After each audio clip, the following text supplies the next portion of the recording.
Una comunicación por Skype con el colega y amigo Ernesto Buitrón. Esta semana hemos tenido un contacto telefónico para justamente realizar una entrevista con él. Él trabaja en Hoy, que es un producto de Televisa, y en este caso Ernesto está del otro lado de la línea. Ernesto, ¿cómo te va? Luis Ventura desde aquí, desde Buenos Aires, sábado a la noche, saludándote. ¿Cómo estás?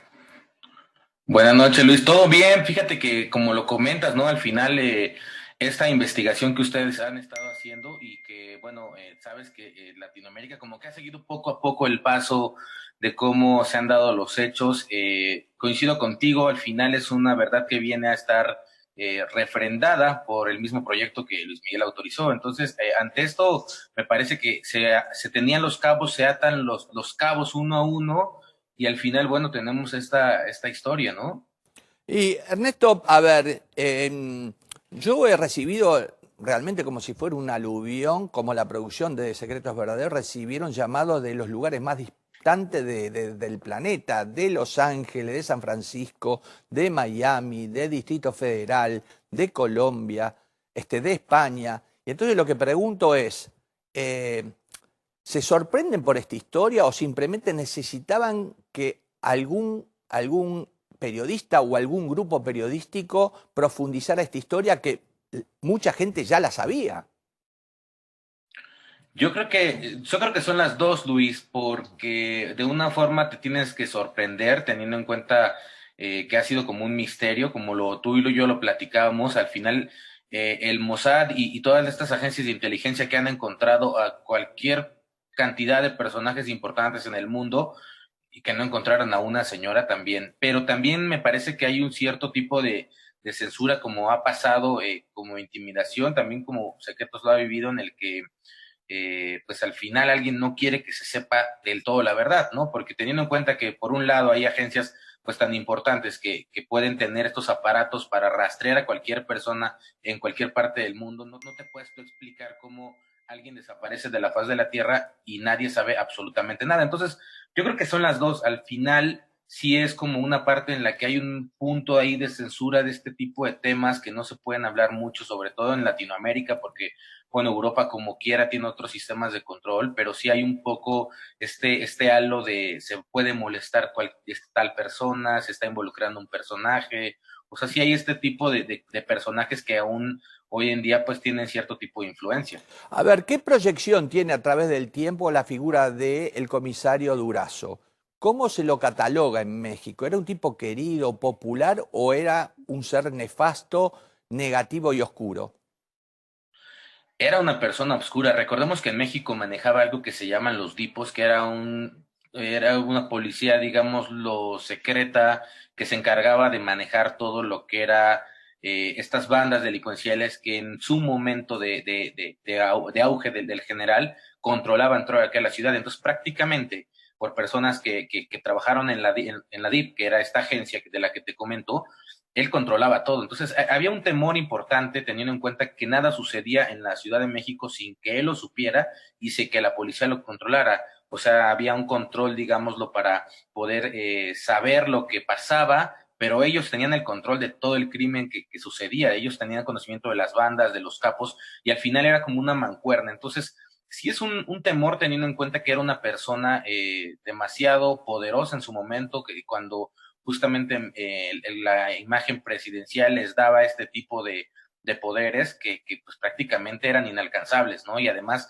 a tener al mando a toda la policía, una policía unificada que era el Departamento de Policía del Distrito Federal, que estamos hablando de una de las policías pues más grandes de Latinoamérica, teniendo en cuenta la amplitud de lo que es la Ciudad de México en cuanto a territorio. Entonces, sí era un personaje oscuro del que poco se ha ahondado, del que no se habla mucho, teniendo en cuenta que se tocan algunos puntos, se tocan algunas partes, como yo te comentaba, del crimen, pero en este momento, en este punto, te puedo decir que nadie ha profundizado tanto en la imagen del general Durazo, que incluso, bueno, viene de nuevo a la luz cuando Luis Miguel lo saca en la serie y lo expone, como lo comentabas, pues como la persona que pues, prácticamente una impulsa su carrera, por el otro lado, pues era la persona que abusaba de Marcela, teniendo en cuenta que estaba esto digámoslo así, aprobado por Luis Rey. Sí, y además lo hacía en un lugar que él mismo supo construir en millones de dólares, tengo entendido, que no logró justificar en cuanto a la cantidad de ingresos que él tenía como, digamos, general y comisario policial. Entonces, no, con su Ujú. sueldo no podía haber, digamos, armado un complejo de orgías como el Partenón, pero el Partenón existía y no sé si sigue existiendo en la propiedad donde está y qué fue justamente de ese lugar, de ese espacio. Ese lugar sigue existiendo. Fíjate que ese lugar se encuentra en un lugar que se llama El Ajusco. Es justo la parte sur de la Ciudad de México. Subes, digamos, es como la salida, es la salida sur de la Ciudad de México hacia parte arriba, son montañas. Es una casa que hoy en día se utiliza y que se renta para hacer varias filmaciones, varias películas. El acceso no es, digámoslo, tan fácil. Sí hay que tener un proceso, una solicitud clara de qué se va a hacer. Yo he tenido la oportunidad de estar en estos últimos 6 años, un par de ocasiones, en grabaciones, sobre todo de películas y de telenovelas, y te puedo decir que era una propiedad, como tú lo comentas, era un Partenón, era una propiedad rodeada de naturaleza, demasiado complicado llegar, solamente hay una entrada y una salida, pero además, bueno, como tú lo comentas, la gente que lo cuida se sabe estas historias de que era justamente el lugar en el que él se sentía mejor resguardado y en el que tenía este tipo de fiestas. Incluso tiene un propio cine. Yo recuerdo que la propiedad es tan grande que tenía caballerizas, tiene un jardín gigante. La casa, pues obviamente la podemos tener con la arquitectura de la época, que era pues una mansión, era incluso más grande que la casa presidencial en ese entonces. Y sí es una propiedad que guarda como muchos secretos y que hoy en día no hay tanto acceso, pero todavía se mantiene por lo menos un 70% de la construcción original. Un lugar donde se hacían exposiciones de autos antiguos, donde se decía que había un crematorio donde desaparecían muchas de las mujeres que eran traídas en helicópteros al lugar, que tenía como una especie de helipuerto. Un lugar que, a ver, para un policía común era imposible de llegar. Hablemos de valores, más o menos la estimación. ¿Cuánto podría haber costado la construcción de ese lugar, de ese espacio por parte de Durazo? Yo creo millones de dólares, de acuerdo a lo que dicen. Yo creo que debe de ser una propiedad, pues sobre todo por la zona natural donde se encuentra, que también está en una zona que hay mucha reserva natural y este tipo de zonas, para empezar, no son Difícil, fáciles de adquirir difícil porque para construir.